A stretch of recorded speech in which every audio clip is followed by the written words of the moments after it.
Nah, oke. Hari ini kita akan mempelajari turunan tingkat tinggi. Eh, di sini maksudnya adalah kita akan mencari turunan itu tidak sekali, suatu fungsi tidak diturunkan hanya satu kali, tapi berulang kali. Bisa sampai dua atau tiga, ya. Itu maksudnya turunan tingkat tinggi, order n namanya. Oke, notasi turunan sudah diperkenalkan ya. Bisa tulisnya F aksen, bisa dituliskan jadi Y aksen, habis itu apa namanya? DXY, DY DX. Nah, kalau turunan berikutnya itu bisa dinotasikan dengan FN. Jadi, teman-teman bedakan antara pangkat dengan turunan. Jadi kalau misalnya kita mau bikin turunan pertama berarti F aksen X. Ya. Kalau turunan kedua F double aksen X. Kalau turunan tiga F triple aksen X. Nah, kalau turunan keempat kebanyakan ya aksennya ya. Maka kita tuliskan F 4X. Kalau begini, ini namanya pangkat. Tapi kita kalau dikurungkan itu artinya turunan sampai ke 4. Oke, begitu juga halnya dengan Y. Untuk penulisan Y aksen, Y double aksen, Y triple aksen, Y kalau kita mau bikin turunan keempat berarti dikurung. Jangan nggak pakai kurung. Nah, agak berbeda jika kita menggunakan notasi Leibniz. Maka kita tuliskan turunan pertama Y terhadap X ya seperti ini. Turunan keduanya DXY 2. Kalau turunan ketiga DXY 3. Turunan keempat ya seterusnya begitu. Sama halnya dengan DY DX. DY DX turunan kedua D kuadrat Y DX kuadrat. Turunan ketiganya D pangkat 3Y DX pangkat 3. Jadi nggak usah dikurungin ya. Tapi itu yang dikurung itu berlaku untuk FY. Bukan penulisan notasi Leibniz. Oke? Nah, misalnya kita punya Y sama dengan cos 3X. Cari turunannya sampai turunan kelima. Wow. Jadi Y sama dengan cos 3X. Maka turunannya, ingat ya, ini pakai aturan rantai. Misalkan kan, cos U. Dengan U-nya siapa? 3X. Ya, maka cosnya diturunkan jadi sin U, sin 3X. U-nya diturunkan jadi pakai aturan rantai, bukan aturan perkalian ya. Aturan rantai. DU DX-nya adalah 3. Ya. DY DX itu kan sama dengan DY DU DU DX. Ingat ya teman-teman ya. Nah, kalau turunan min 3 sin 3X. Min 3-nya bisa kita dia kan perkalian dengan konstanta. Jadi yang kita fokuskan adalah sin 3X. Sin 3X itu turunan sin Kos, Bu. Kos, Bu. cos. Cos habis itu cos U, cos 3X. 3X-nya diturunkan DU DX kan? 3X-nya diturunkan 3. Berarti min 3 kali 3 min 9 cos 3X. Begitu dan seterusnya seperti itu. Ya. Oke. Nah, sebagai catatan, turunan pertama, suatu fungsi mempunyai interpretasi kecepatan sesaat untuk mengukur laju perubahan jarak terhadap waktu. Sedangkan turunan kedua, teman-teman udah belajar fisika ya, fungsi jarak mempunyai, turunan kedua dari fungsi jarak mempunyai interpretasi sebagai kecepatan sesaat yang mengukur laju perubahan kecepatan terhadap waktu. Perubahan kecepatan terhadap perubahan waktu. Nah, kecepatan itu berbeda dengan kelajuan ya. Kalau kecepatan itu kan punya arah, sedangkan kelajuan itu nilai mutlak dari kecepatan ya. Nah, teman-teman, coba lihat. Tentukan urut turunan ketiga dari fungsi berikut. Misalnya y-nya sama dengan x pangkat 3 ditambah 3x kuadrat min 9. Yuk, ditanya turunan ketiga. Coba dicari dulu sebentar. Kalau nomor 1 apa?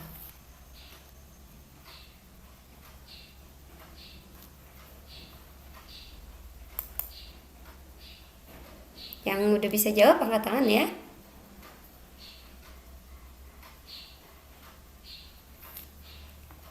Ya, Kesha.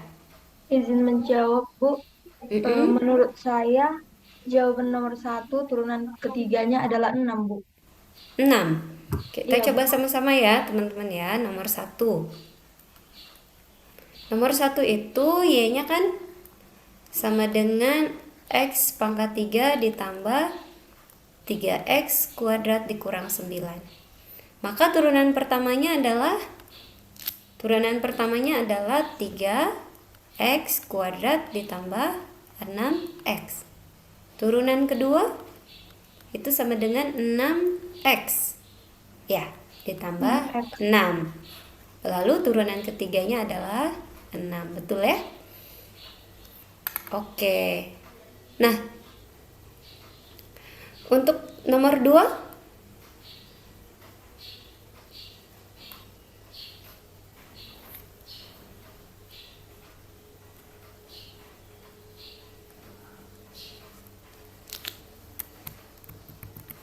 ada?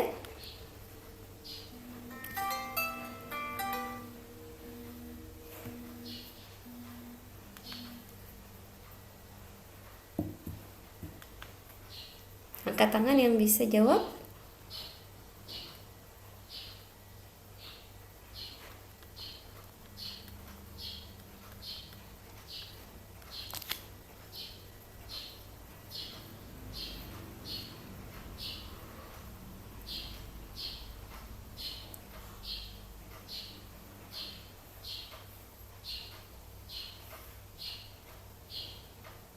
Turunan pertamanya dulu deh. Yuk.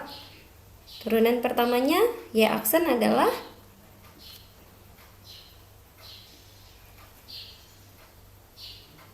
turunkan dulu cosnya. Ini pakai aturan rantai ya, adik-adik. Anggap x pangkat 3-nya adalah u. Cos u turunannya apa? Min sin u. Min sin x pangkat 3 dikali dengan u aksennya apa? 3x kuadrat. Iya, maka y aksennya adalah minus 3x kuadrat sin x pangkat 3. Nah, hati-hati. Untuk turunan kedua, ini pakai aturan perkalian. Ya, karena udah ada di sini, ada 3x kuadrat. Maka kita pakai aturan perkalian sekaligus aturan rantai. Maka kita miliki apa? Minus 6x dikali sin x pangkat 3. Ya. Oke? Min 6x dikali sin x pangkat 3. Diapain? Kalau aturan perkalian ditambah ya. Ditambah minus 3x kuadrat, turunkan sin x pangkat 3 pakai aturan rantai. Maka kita peroleh sin turunannya cos u. Cos u berarti begini. Dikali dengan u aksennya apa? Du dx-nya 3x kuadrat. Gitu ya. Jadi kita peroleh sama dengan min 6x sin x pangkat 3. Jadi apa ini? Jadi minus ya. Minus 9x pangkat 4 dikali cos x pangkat 3. Gitu. Sebenarnya di pertama sekali fungsi ini sangat sederhana ya adik-adik. Tapi perhatikan ketika dia diturunkan, wah sudah semakin banyak ya. Apalagi turunan ketiga ya. Ada aturan perkaliannya. Di sini perkalian, di sini pakai aturan perkalian, juga pakai aturan rantai. Coba yuk, y triple aksen. Kita peroleh apa? Jadi lihat perbagian dulu. Min 6x, saya kurungin dulu ya.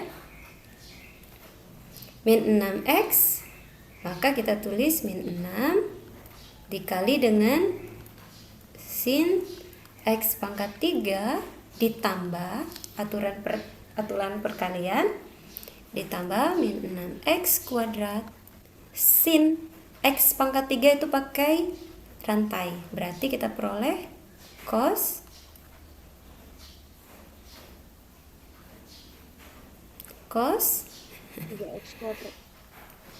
x pangkat 3 dikali 3x kuadrat gitu.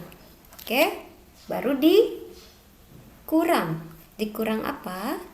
Dikurang, baru kita lihat 9 x pangkat 4 itu jadi berapa? 36 x pangkat 3 dikali cos x pangkat 3 baru ditambah karena aturan perkalian, ditambah 9x pangkat 4 dikali turunan cos adalah min sin. Hati-hati dengan min sin penulisan seperti ini perkalian bukan pengurangan ya. Min sin u x pangkat 3 dikali turunan x pangkat 3 3x kuadrat, begitu. Nah, untuk hasil akhir ini sebaiknya kita kelompokkan sin dengan sin. Berarti bagian sini dengan bagian yang ini. Oke, jadi kita peroleh min 6 ini dengan ini jadi min 27 x pangkat 5 dikali dengan ini plus ya, karena di depan ada negatif ya, plus apa? Masih dikali sin x pangkat 3 baru ada cos lagi ditambah, saya bikin dikurang aja, dikurang dalam kurung 6x kuadrat, saya lupa mengalihkan dengan ini, berarti 18 x pangkat 4 ya, 18x pangkat 4 minus sudah keluar, lalu ditambah 36 x pangkat 3 dikali cos x pangkat 3, seperti itu. Wah, ternyata sekalipun di awalnya simple, kalau sampai turunan ketiga bisa juga jadi rumit ya, gitu ya teman-teman ya. Oke, nomor 3 hampir sama ya. Kita coba perhatikan nomor 4. Nah, untuk nomor 4, sebuah benda dijatuhkan memiliki jarak dari tanah. Jadi ada fungsi jaraknya. Yuk, kita tulis dulu. Fungsi jaraknya tadi apa nomor 4 itu? S yang bergantung pada T adalah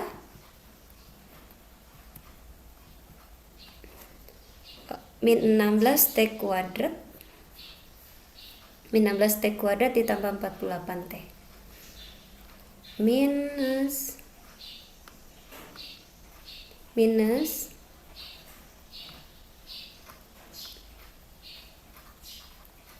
T kuadrat plus 48T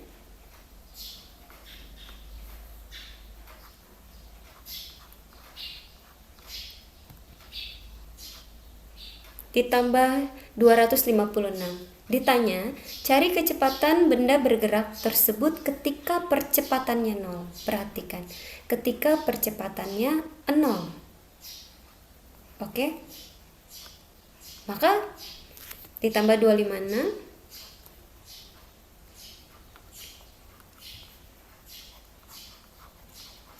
ketika percepatannya 0. Tadi kita sudah lihat catatan ya, bahwa percepatan itu adalah turunan kedua dari fungsi jarak. Maka kita bisa tuliskan. Keisha, ada yang ditanya ya? Angkat tangan. Oh. Enggak, Bu. Maaf, Oke. Bu. Oke. Jadi pertama banget kita buat fungsi kecepatannya. Kecepatan sesaat adalah turunan S terhadap waktu. Maka kita miliki minus 32T ditambah 48 ya. Oke? Nah, baru percepatannya adalah, berarti kita tuliskan percepatannya A, T, yaitu turunan kedua, jarak terhadap waktu. D kuadrat T, D kuadrat S per DT kuadrat sama dengan minus 32. Oke? Nah, tapi tadi dibilang apa? Sebuah benda yang dijatuhkan memiliki jarak dari tanah seperti ini. Dari kecepatan benda bergerak, cari kecepatan benda bergerak ketika percepatannya 0. Nah, karena percepatan ini kan tidak mungkin 0 ya. Dia konstanta ya, tidak bergantung terhadap waktu ya teman-teman ya. Ya, jadi percepatannya itu selalu negatif 32. Jadi tidak ada jawabannya.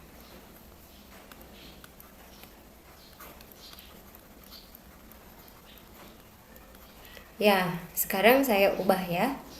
Misalnya soalnya seperti ini. Dengan soal yang sama tapi fungsi jaraknya berbeda, maka fungsi posisinya berbeda, maka misalnya fungsi posisinya ST sama dengan min T pangkat 3 ditambah T kuadrat ditambah 8. Oke, nah kalau kayak gini bisa ya, maka kecepatan sesaat itu sama dengan ds dt, yaitu turunan pertamanya min 3 T kuadrat ditambah 2T. Ya, percepatannya adalah turunan kedua, D kuadrat S dt kuadrat sama dengan min 6 T ditambah 2. Oke? Katanya pada saat percepatan 0. Maka kita tuliskan ini sama dengan 0. Maka min 6T sama dengan minus 10. Maka kita peroleh T-nya sama dengan apa? 1 per 3. Iya, 1/3. Ditanya berapa kecepatannya berapa kecepatan sesaatnya?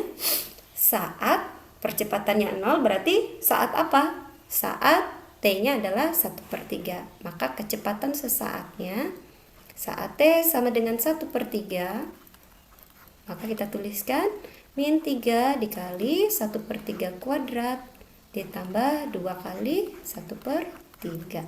Maka kita peroleh hasilnya minus 1/3 ditambah 2/3. Kecepatannya adalah 1/3. Tadi punya satuan ya? Gak ada. Berarti saya tulis aja di sini satuan kecepatan. Ada yang ditanya teman-teman? Bisa ya? Kalau yang ini fail ya, nggak ada jawabannya ya. Kenapa? Karena percepatannya itu selalu negatif, tidak 0.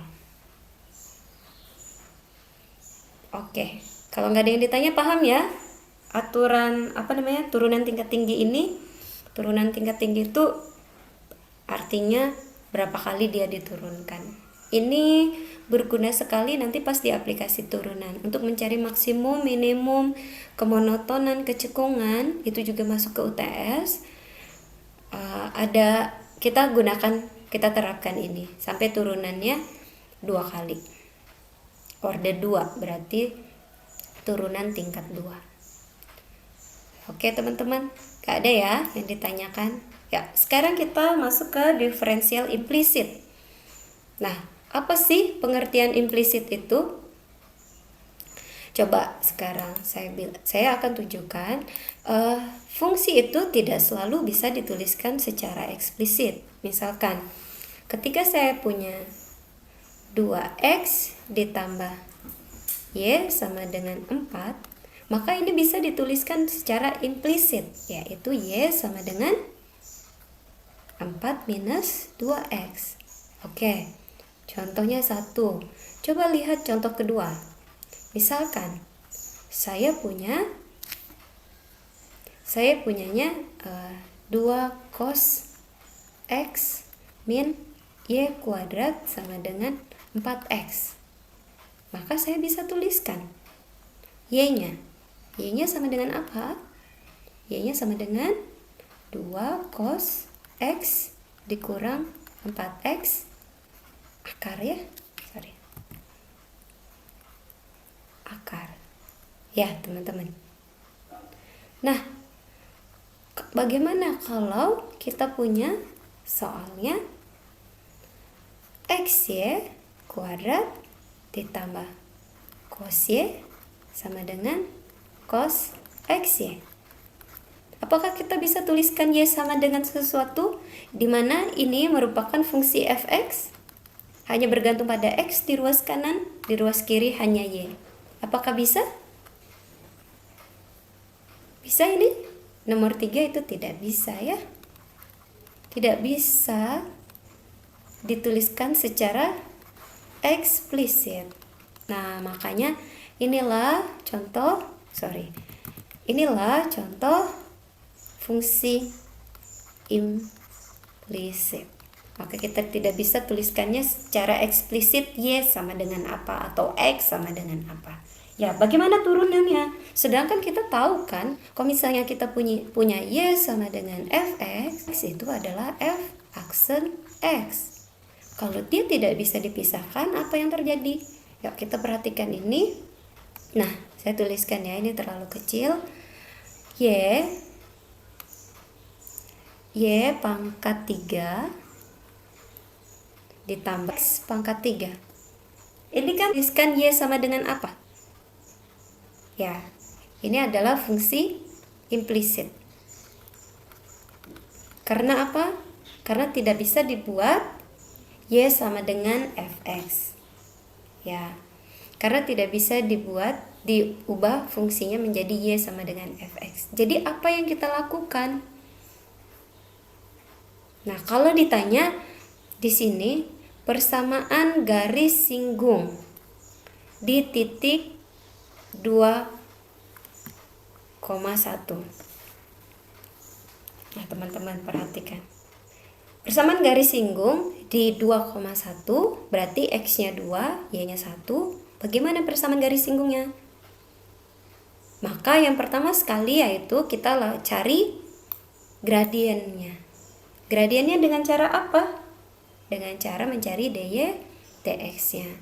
Lihat, Y pangkat 3 ditambah 7Y sama dengan X pangkat 3 itu kita bisa pakai aturan rantai namanya untuk fungsi implisit ini. Y pangkat 3. Nah, saya tuliskan dengan coba tulisan yang lain ya. Coba perhatikan.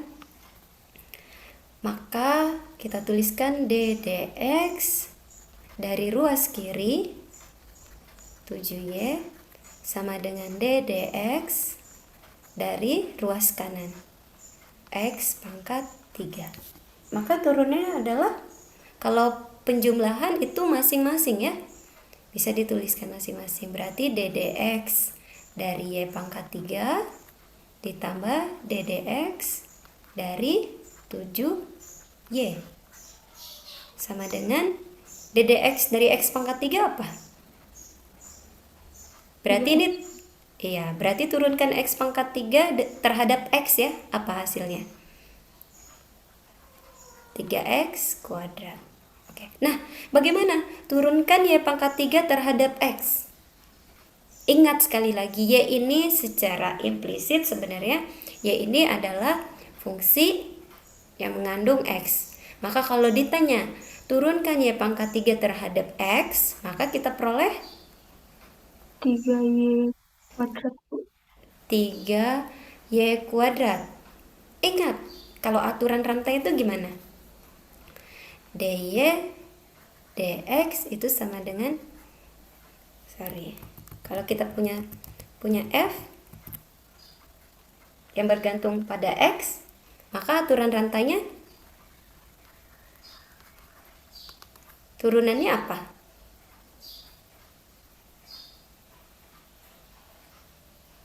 Ayo, y sama dengan fx. Maka dy dx-nya sama dengan d dx terhadap f aksen. Nah, kalau dia mengandung gx, di sini yang mengandung gx, saya tuliskan, misalkan dia y-nya adalah f mengandung gx, maka apa yang kita tuliskan? dy dx itu adalah d dx, ini nggak ada aksen ya, d dx dari f baru dikalikan dengan d dx dari g. Ya, aturan rantainya kan begitu. Fungsi yang besarnya diturunkan, baru fungsi yang di dalamnya, yang dimuatnya. Nah, teman-teman, kalau pada kasus ini kan y pangkat 3, ini kan kita bayangkan dia itu diturunkan terhadap x, maka kita turunkan y pangkat 3 atau fungsi yang besarnya dulu, fungsi yang memuatnya, lalu di dalamnya lagi, baru d y dx. Ya, ditambah 7y diturunkan, berarti 7 saja ya kalau y-nya 7y ini, tapi kita tuliskan dy tidak dituliskan. Ya sudah, kalau kamu mau tuliskan ya berarti dx dx kan, di sini dx dx itu kan 1 ya. Ya, maka dituliskan hanya 3x kuadrat, baru dikumpulkan, dy-nya dikumpulkan, maka kita peroleh 3y kuadrat ditambah 7 dy dx sama dengan 3x kuadrat. Baru kita peroleh dy dx-nya apa? 3x kuadrat dibagi 3y kuadrat ditambah 7. Begitu ya teman-teman ya. Karena ditanyakan gradien, maka apa yang dilakukan?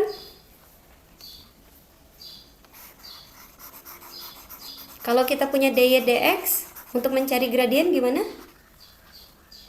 Halo? Untuk mencari gradien sama dengan apa?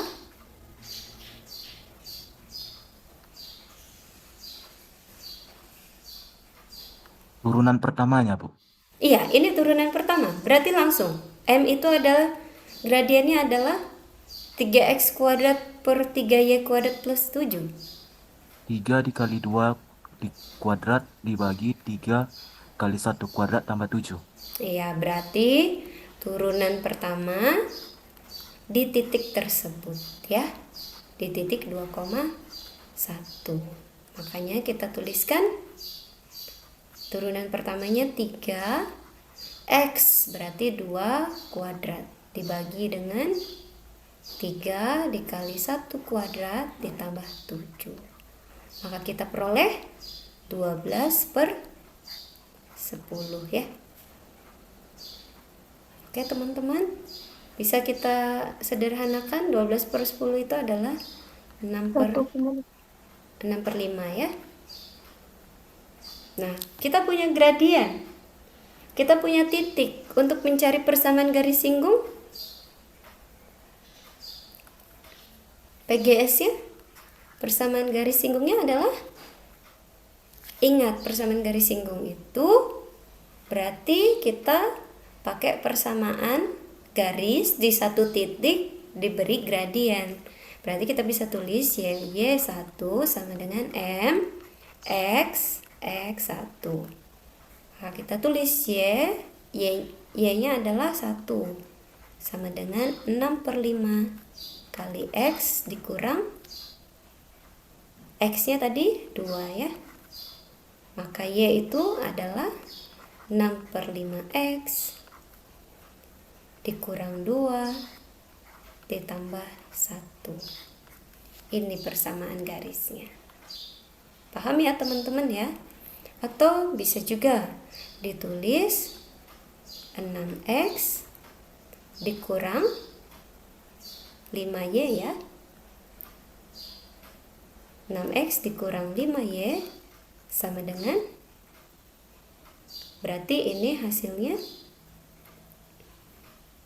gimana? Berarti ini min 12, pindahkan ruas 12 tambah 5, 17. Begitu. Sampai sini paham ya? Ketika kita punya persamaan, mau implisit atau eksplisit, kalau dicari persamaan garis singgung, pertama sekali yang kita lakukan adalah cari turunannya, substitusi titiknya, maka kita dapatkan gradien. Baru kita masukkan ke persamaan garis. Rumus persamaan garis, oke? Ya.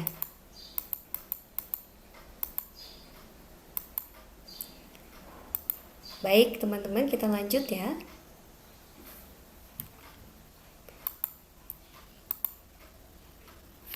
Nah, ini yang tadi ya.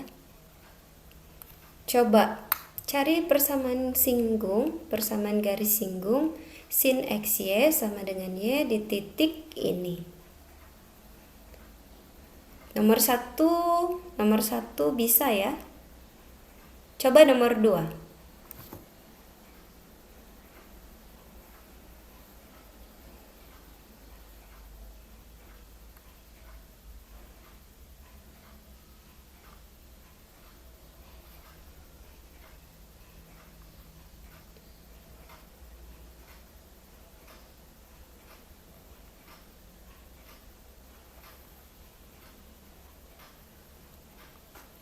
Nomor 2 bagaimana?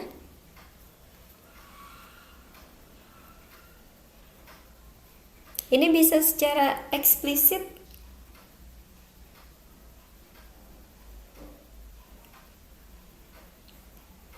Halo? Ini bisa secara eksplisit dituliskan? Sin XY sama dengan Y? Bisa. Kalau bisa, Y-nya apa?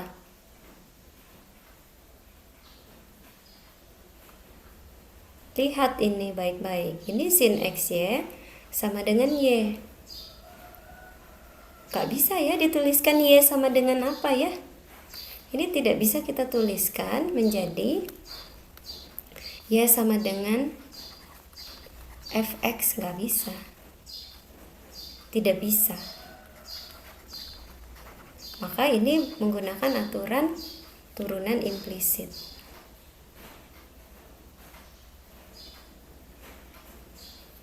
Ayo, untuk yang nomor 2 ini saya bantu untuk mencari turunannya ya. Nomor 2, kalau kita punya sin XY sama dengan Y, maka turunannya adalah berikan ddx di kedua ruas. Sin XY dikurung sama dengan ddx dari Y. Oke? Sudah dua-duanya. Nah,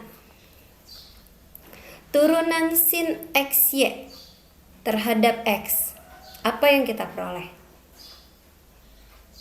Ini kan ada 2 ya. Ada sin X, ada Y. Ada X, ada Y. Pertama, ketika kita turunkan X-nya dulu, maka kita peroleh turunan sin adalah cos. Oke? Turunan sin adalah cos XY. Tulis dulu ya. Cos XY. Habis itu, turunkan sudutnya terhadap X. Apa dulu? X-nya dulu atau Y-nya dulu? X-nya dulu misalnya. Kalau XY diturunkan terhadap X, kita peroleh apa? Saya tulis aja ya, dx dari X, Y.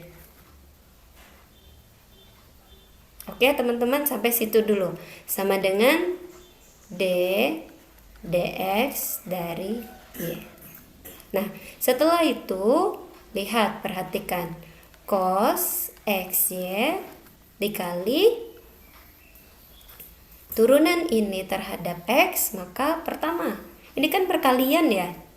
Turunkan X-nya dulu, maka kita peroleh dx. Dx dikali dengan y. Ditambah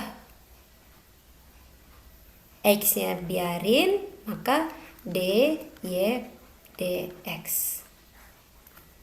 sama dengan dy dx. Oke, dari sini kita peroleh cos xy dikali dengan ini apa hasilnya? Y. Ya, ditambah x dy dx.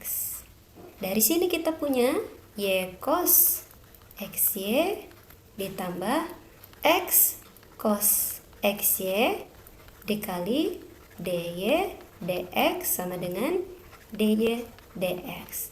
Selanjutnya kumpulkan dy dx-nya.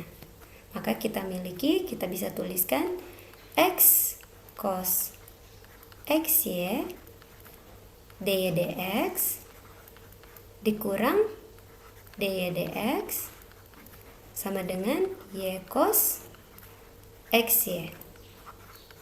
Nah, teman-teman, dari sini kan kita bisa tuliskan x cos xy dikurang 1 dikali dengan dy dx ya, sama dengan y cos xy.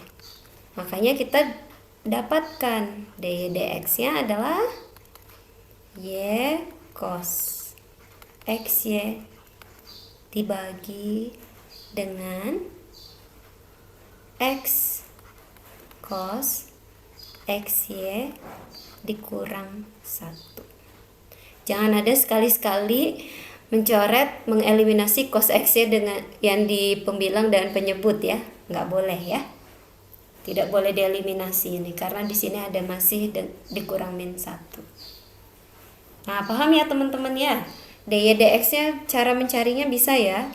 Selanjutnya bisa ya teman-teman lanjutkan mencari gradien. Berarti kalau gradien itu apa? Substitusi titiknya ke turunannya. Oke? Ada yang ditanya? Kira-kira bisa?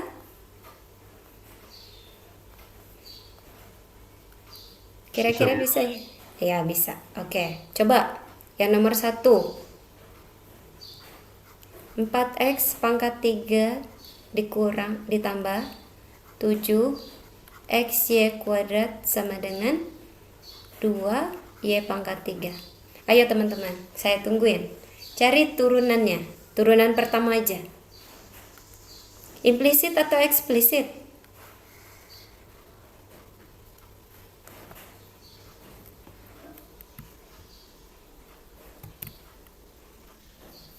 Implisit atau eksplisit ini bisa dieksplisitkan? Gak bisa ya?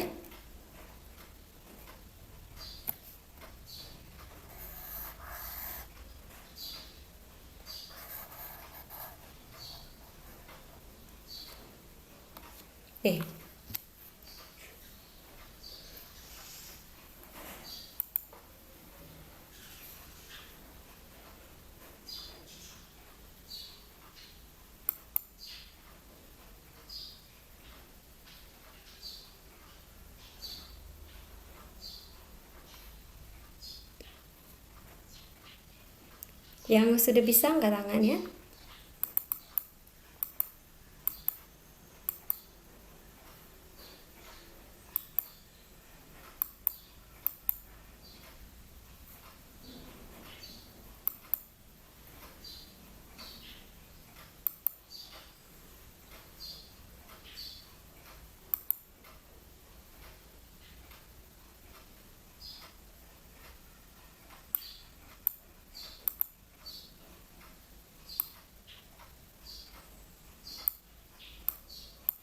Bisa teman-teman?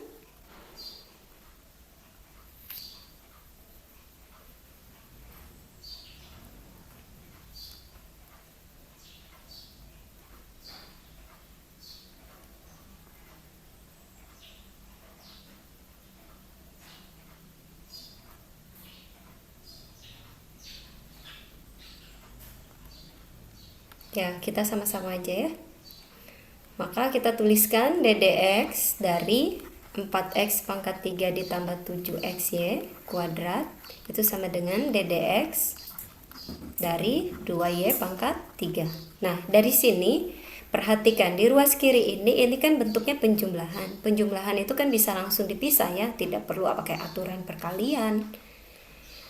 Ya, jadi langsung dipisah. Maka kita peroleh ddx dari 4x pangkat 3 ditambah ddx dari 7xy kuadrat sama dengan dx dari 2y pangkat 3. Nah, dari sini perhatikan, ini kita peroleh apa?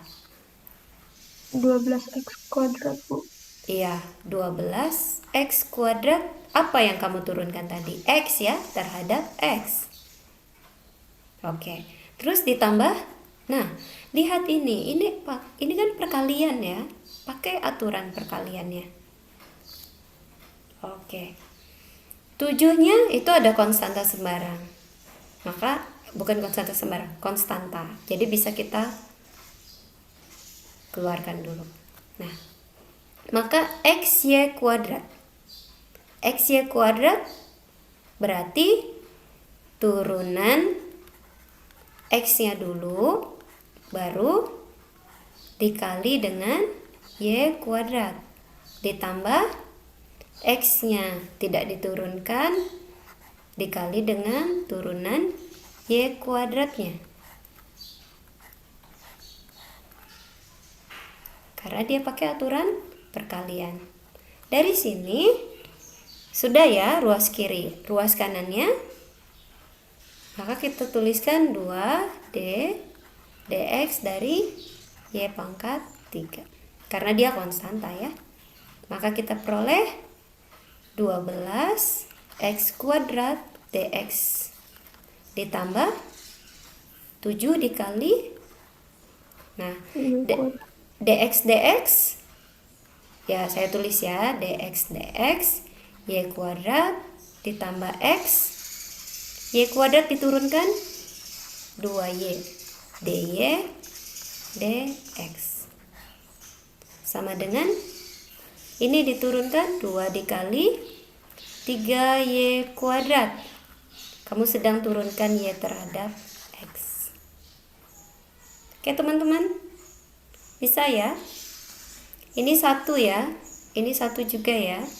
Maka kita tulis ulang 12x kuadrat ditambah 7y kuadrat ditambah 14xy dy dx sama dengan 6y kuadrat dy dx.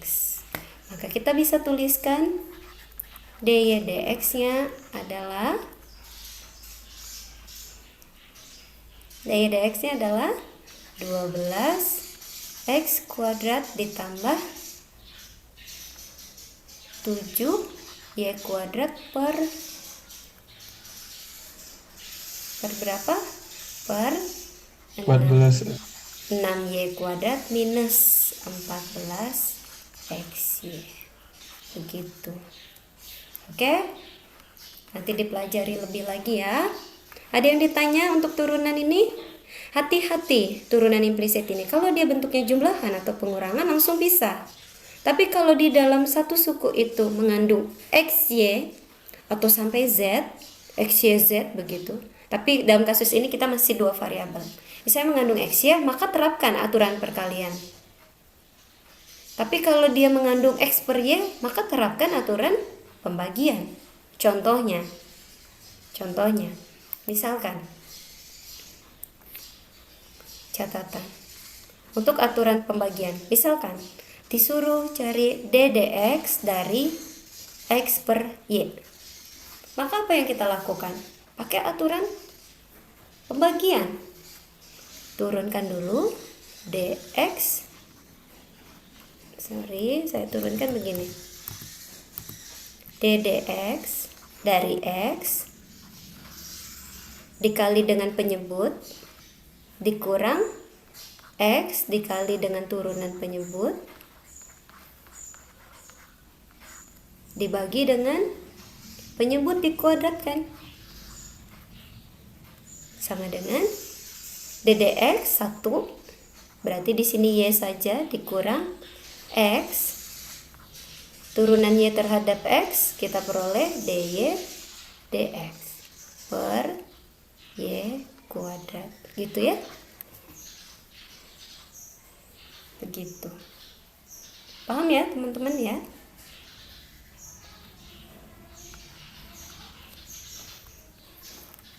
Nah, ada yang ditanya? Untuk turunan implisit?